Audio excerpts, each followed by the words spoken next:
Hey, welcome back to my channel, Adventures of Judy, and thank you for being here and thank you so much for your support. So, today I'm going to talk a little about exams in Norway and how is it to learn Norwegian language. Some of you have been asking me, Judy, is it hard to learn Norwegian language? And I would like to start with this first.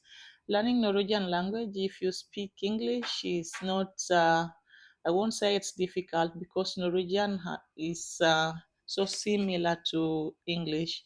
Linguistic similarities, particularly in vocabulary and grammar, is the same. So if you're speaking English, it won't be so difficult for you to learn Norwegian.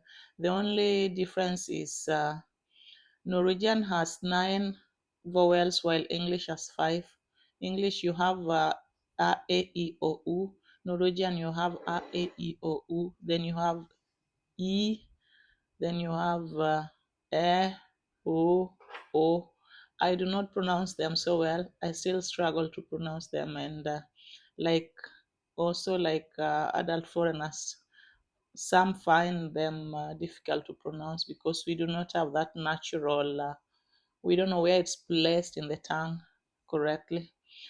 So, if you are planning to learn Norwegian language, the best advice I would give you is to practice speaking the language.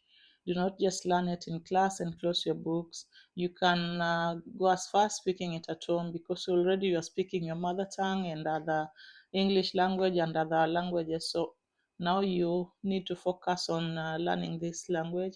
Take time and also go to the library, look at the children books, just read the children's stories. They're easy to read. They have not difficult Norwegian grammar. So you can start with that one first, and then also practice writing. Write a lot, write, and read ahead of your teacher.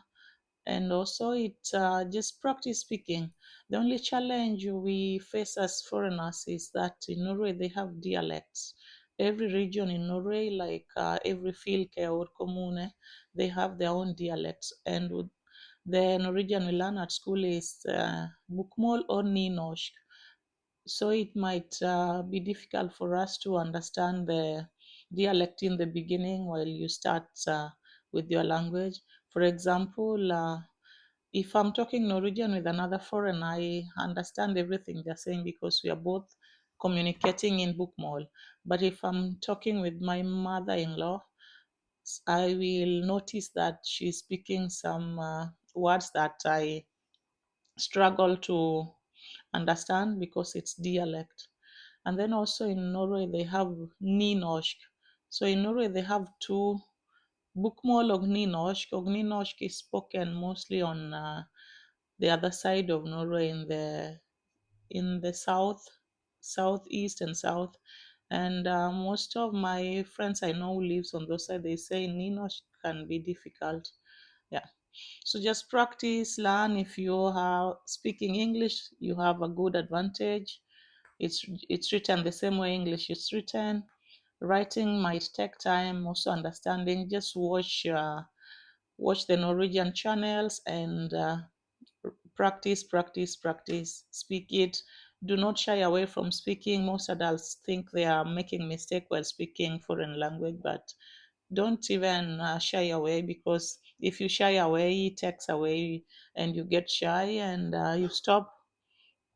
So give yourself time and just practice and practice.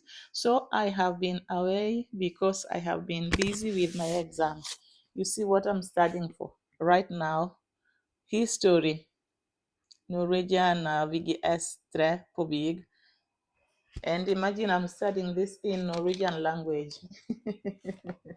I'm studying World War One, World War Two, Norway in 1700, 1600, early age man in Norwegian language. It's quite difficult. It's challenging, but I have to do it. I am having exams in history on Monday next week, and I have done science and Norwegian oral.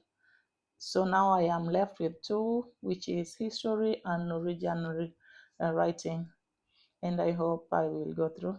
And the difference with Norway exams in Norway is that if I compare it with my Kenya, because I studied in Kenya, I did my KCSE in the year 2006, and we used to write. We get our exam, you sit and you write, you read questions and you write your answers. The difference here in Norway is you come, if your exams is starting at, for example, 1:30, so you at 1 o'clock you get your exams and you go and read it, and you're allowed to use any your books, computer, internet to make like to write points. You're also given an arc where you write your points, which you can take with you in the room. Then once the 30 minutes are over, for me it was 30 minutes. In some field case districts, they have like 45 minutes. Then you get in the room and you meet your censors. Censors, there are two of them, they sit there, and then you sit here in front. Then you represent the topic which you got. You are given 10 minutes to talk about the topic you got. After that, then they will ask you questions. Every one is leading and the other one is also they might ask you questions later. So it's quite the opposite of what I had in my country, because in my country we were writing, but here now I'm sitting and now I'm being asked questions. All of this they can just ask from anywhere. First they will ask from the topic you've gotten. Once they're done with that, they might ask you from other topics on the book.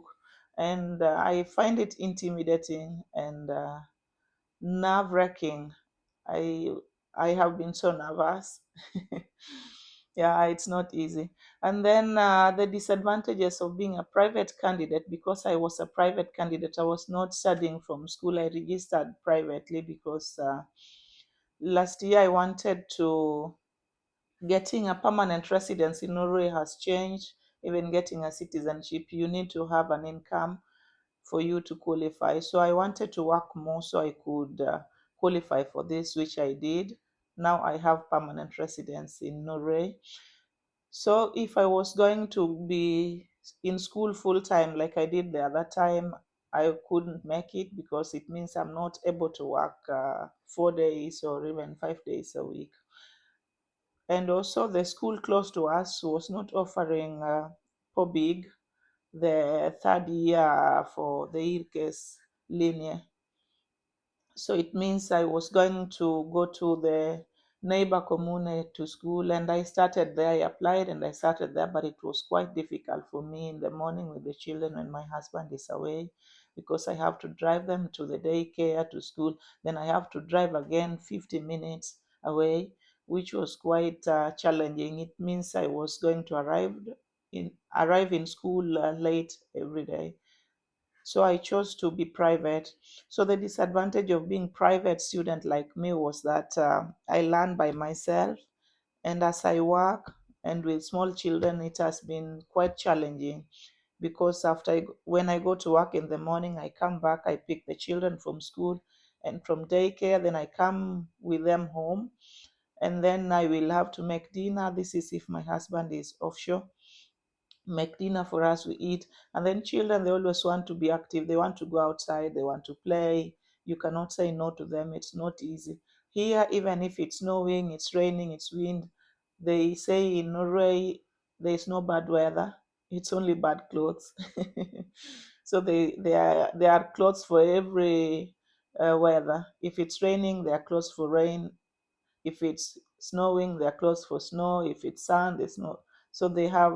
So there's no reason to say no to taking the children outside, because they have all the clothes and they're so active. They want to play. So once we are there, then we come home. Then now with the summer lights coming and 3 o'clock, it's still bright outside. They're wondering why it's bright, and you're telling them to go to bed. By the time they are in bed, I am so tired.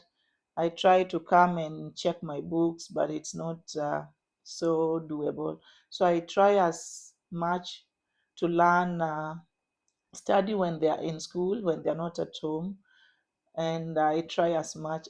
And it's not easy for working mom and with small children and an offshore husband. It's quite challenging. Also, another challenge is that when you're in school, you get uh, you get help with your teachers, and you also have exams every topic. You get exam, you get like a test, and this tests you get a grade, and the grades the teacher will use them at the end of the course to check how you have improved, and the teacher decides to give you your point. But with private, you don't have that opportunity. You only sit for exams once, so you don't have any chance to improve or chance to get a better point. So that can be really challenging. When I was in school, I was with the teachers all the time. They help us how to pass exams, how to do well in test, and what to read, how to study. So I did get so many good points. In Norway, we have points from 1 to 6. 1 is fail, from 2 you have passed, 3, 4, 5 until 6. So when I was in school, I got a lot of 6. I had like 6, 6, and then I had like 5, 5. But now studying as a private candidate, it has been so difficult because I don't know what's coming in exams. I don't know what to do best and what to improve on. And also, I was doing science, that is not naturfag, and I had no laboratory to do the practice. And then I come to exams, and then I am being asked to to do the measurement of strolling. Strolling is waves. Then I had like gamma strolling, alpha strolling, and beta strolling. It was difficult because it was the first time I'm seeing these things, and I'm expected to pass it. Yeah, but I did well. I get very good point on the oral one because I had to explain and I had to write and explain that. So the senses, so they showed that I was good on this other part, even though I was not good on that the other part. So I told them the other part I'm not good because I have not been in laboratory to try that. And as a private candidate, we do not have the opportunity for that. So if you are in Norway and you have studied IRKES linear, like 2 years vocational course, and you'd like to go to higher school for bachelor, you can apply for big to get general study competence, which in English they say general study skills, which is required. And so you can apply as a private candidate. This one it's normally open in host and in spring February, and in September you apply yourself at udi.no or in school privatist. Then also after that you will just have to study. This one you pay, they are costly. You pay for them, and then you also choose which school you want around your district. They bring your district, like I live in Morio Gromsdal, so I can choose from the schools around Morio Gromsdal which are available for private candidates to do exams. And again, also, if you're coming to Norway and you have your early education, make sure you take your certificates to foreign affairs in your country so they can check them if they are valid, if they are original and they are true copies of your education. They will stamp them. Then you take them to the nearest Norwegian embassy, then they confirm and authorize them for you to use them in Norway. And then when you come to Norway, send them to NOKUT. NOKUT is national organ for quality assurance in education. They will check your education if it is qualified in Norway, and then they will check which level you need in Norway in case you need more education. If you need to go to university, they will confirm there, so you don't need to take the high school again.